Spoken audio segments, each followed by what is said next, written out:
Это актуальное интервью в студии Валерия Наумова. Здравствуйте.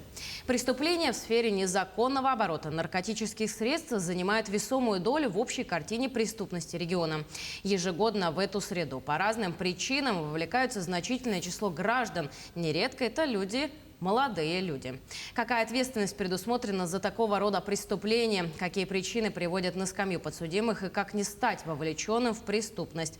На эти вопросы ответит гость нашей студии Максим Зарубин, прокурор уголовно-судебного отдела прокуратуры Республики Саха-Якутия. Максим Владимирович, здравствуйте. Здравствуйте, добрый день. В начале нашей беседы хотелось бы в целом у вас уточнить, как обстоят дела с незаконным оборотом наркотических средств на территории нашего региона.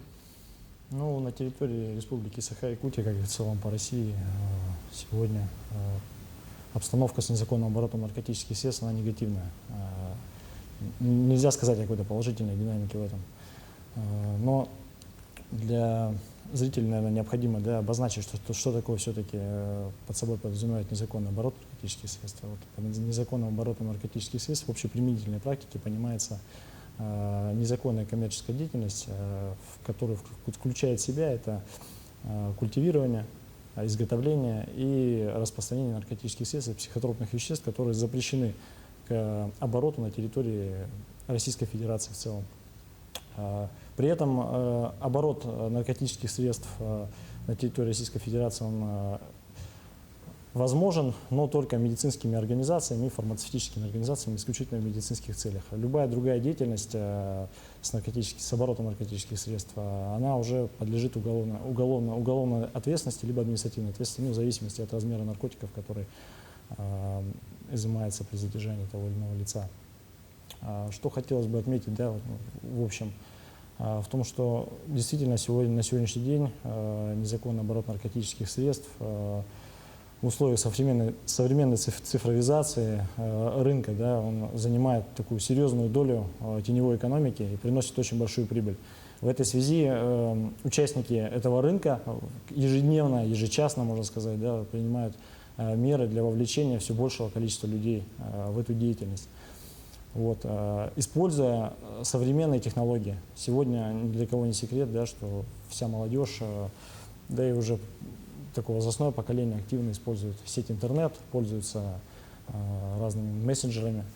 Вот. И эти же мессенджеры и интернет используют в том числе и злоумышленники, то есть те, которые непосредственно организуют деятельность, связанную с незаконным оборотом наркотических средств, путем размещения рекламы, используют ресурсы по трудоустройству лиц, то есть интернет-ресурсы, где люди ищут работу, они размещают там разного рода рекламу о том, что имеется высокооплачиваемая работа для молодых специалистов, без наличия какой-либо квалификации. При этом сулят за эту деятельность, за данную деятельность немалые деньги, которые в обычной жизни заработать достаточно сложно за короткий промежуток времени. И многие, видя эту информацию, покупаются на это. Вот. Действует очень большая такая структурно развитая сеть групп этих лиц, которые, то есть отдел кадров определенный, в кавычках, скажем так, которые занимаются уже непосредственно с персоналом, когда человек связывается по телефону либо в интернете через мессенджеры, ему под видом легальной деятельности предоставляются списки необходимых документов, которые надо представить. То есть это как в обычной жизни: паспорт, трудовая книжка, анкетные данные, сведения о предыдущей работе, характеризующие какие-то данные и так далее. То есть таким образом маскируя, что вроде как деятельность легальная. При этом изначально человек не ставится в известность о том, что же он будет делать. Вроде как курьер, переносить одни вещи с другого места, и так далее. То есть, После этого, получив уже документы соответствующие, происходит стажировка.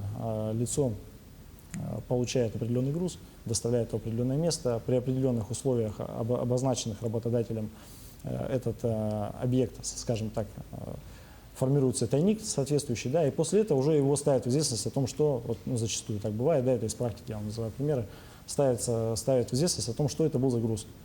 И, соответственно, когда человек уже хочет отказаться от этой деятельности, да, его ставят известно, ну, уважаемый, да, вот уже есть твои документы соответствующие у нас, есть паспорт, есть информация о твоей деятельности, и как бы уже такой вот здесь эффект шантажа начинается, да. И многие люди с этим не справляются и продолжают эту деятельность осуществлять. И вот так вот вовлекаются абсолютно ранее лица, которые ранее не имели отношения никакого, то есть даже не употребляя наркотики ранее. То есть таким образом потенциальные работодатели подсаживают на крючок своих конечно. клиентов.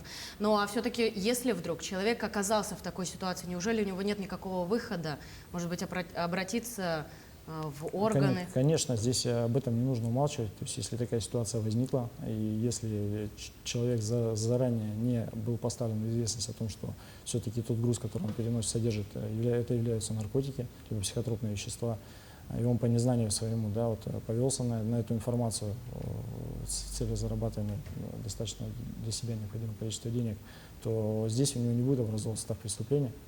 Ему необходимо будет об этом сообщить сразу же правоохранительным органам, меры будут соответствующие приняты. А как все-таки можно доказать тот факт, что человек не знал, что это за груз? Ну, на самом деле, здесь, видите, это вопрос доказывания, он достаточно индивидуальный такой, да, то есть здесь в каждом конкретном случае необходимо разбираться.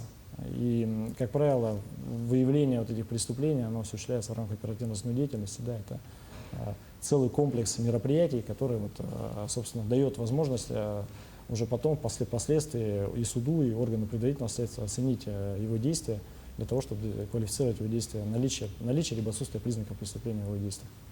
А какая ответственность в целом предусмотрена за приобретение, хранение, перевозку и сбыт наркотических средств и психотропных веществ? Я не буду вдаваться в юридические тонкости, да, для обывателя будет достаточно сложно. Для ознакомления с этой информацией можно изучить статью 228 и 228 со значком 1 Уголовного кодекса Российской Федерации, где достаточно подробно все это расписано. Условно разобью на две категории. Первая категория – это приобретение, перевозка, хранение и непосредственно изготовление без цели сбыта в значительном размере. За данные действия предусмотрена уголовная ответственность, она дифференцированная и поставлена в зависимость уже от веса наркотического средства. Назову самое наказание, самое серьезное, это лишение свободы от 10 до 15 лет. Вот. Вторая группа – это уже непосредственно сбыт наркотических средств. Тут также поставлена зависимость от веса наркотика, да, также от участия лица, то есть это в группе лиц, в организованной группе, преступное сообщество и так далее. А здесь уже ответственность от 15-20 лет, и в случае, если это особо крупный размер, то это вообще до пожизненного лишения свободы. То есть такие серьезные сроки. Здесь, знаете, хотелось бы даже вспомнить высказывание одного политика 20 века, который сказал, что человек может вести себя как угодно, если он готов понести за это ответственность. И вот, к сожалению, когда я вот иду в суд и сталкиваюсь с людьми, смотрю их характеризующий материал, вот общаюсь, да, в процессе допроса в суде, и видишь, что это абсолютно нормальные, то есть адекватные люди в обычной жизни, да, там, работники, может быть, медобразования, какого-то образования в целом, ну, любой профессии. И они, по большому счету, когда вот были втянуты в это и начинали заниматься незаконным оборотом наркотиков, они даже и не знали, какая ответственность именно предусмотрена за это. То есть, будучи неосведомленными, может быть, увидев, какие сроки действительно, да, и то, что практика на сегодняшний день складывается таким образом, что условные сроки практически не дают. То есть, дают реальные сроки, реально большие сроки за это. Вот. Возможно, это... Почему важно это не озвучить, да, потому что, возможно, кто-то сейчас смотрит передачу и услышит, и для себя уже какую-то галочку поставит, что действительно это того не стоит. А в чем причины данных преступлений и как можно их в целом предотвратить? Ну вот причины такой, знаете, достаточно индивидуальный, да, момент. У каждого они разные, но в целом, наверное, вот такие общие для наибольшей категории людей это социально-экономические и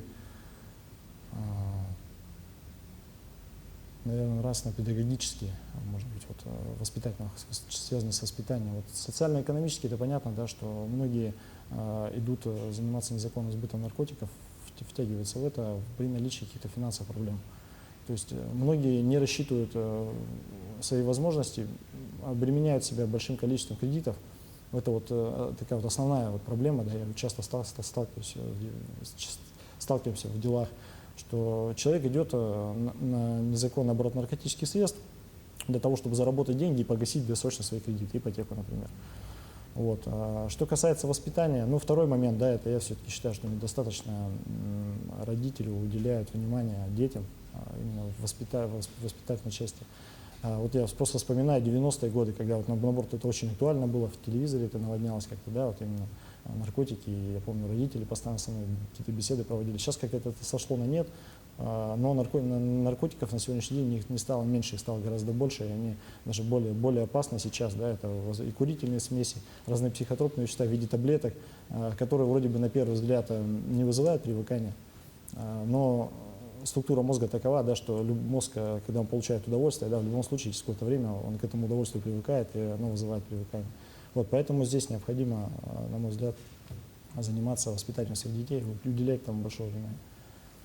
Максим Владимирович, в конце нашей беседы хотелось бы еще у вас спросить, как рядовые граждане могут повлиять на снижение незаконного оборота наркотических средств, психотропных веществ на территории нашего региона? Ну вот тут тоже вспомнилась, да, одна фраза о том, что спрос порождает предложение, поскольку незаконный оборот наркотиков – это теневая деятельность, экономическая деятельность, да, и самый лучший способ, если люди взяли, просто отказались от этого и перестали их употреблять, и это бы тогда понизило привлекательность Якутии, да, для лиц, которые занимаются этим незаконным оборотом, ну, поскольку нет спроса. Но, к сожалению, как бы это такой идеальный вариант. Вот. Здесь, опять же, упирается все в нравственное воспитание. Все-таки считаю, что очень большой акцент необходимо сделать на воспитании детей, подрастающего поколения, смотреть за их поведением, за их изменчивостью поведения, смотреть наблюдать появление у детей, у подростков каких-то предметов, дорогостоящих вещей, обращать на это внимание, интересоваться, откуда они появились, да. Время провождения, смотреть тот объем информации в интернете, который все-таки пытаться как-то его отслеживать, который они получают и какую информацию потребляют. То есть вот пример приведу. Девочка с парнем дружили, вот вроде бы как бы нет необходимости там ночами пропадать, да, где-то. Девочку отпускали с мальчиком гулять, определенное время установлено до 10 часов. Вот они до 10 часов гуляли, в 10 часов возвращались, то есть нормальная семья абсолютно. При этом то есть, ну, никаких предпосылок к этому не было. Они в этот период времени, в период прогулки делали закладки на территории города. Вот, как бы, пожалуйста, пример, да, то есть, поэтому нужно внимательно к детям в этой части относиться, это на нас, наверное, лежит какая-то ответственность в этой части. Вот. Максим Владимирович, спасибо вам большое за актуальную беседу. Уверена, ответы, которые вы дали на наши вопросы, будут полезны нашим телезрителям. Спасибо большое. Спасибо вам. До свидания. Ну а я напомню, что вы смотрели актуальное интервью. Всего доброго и до новых встреч в эфире.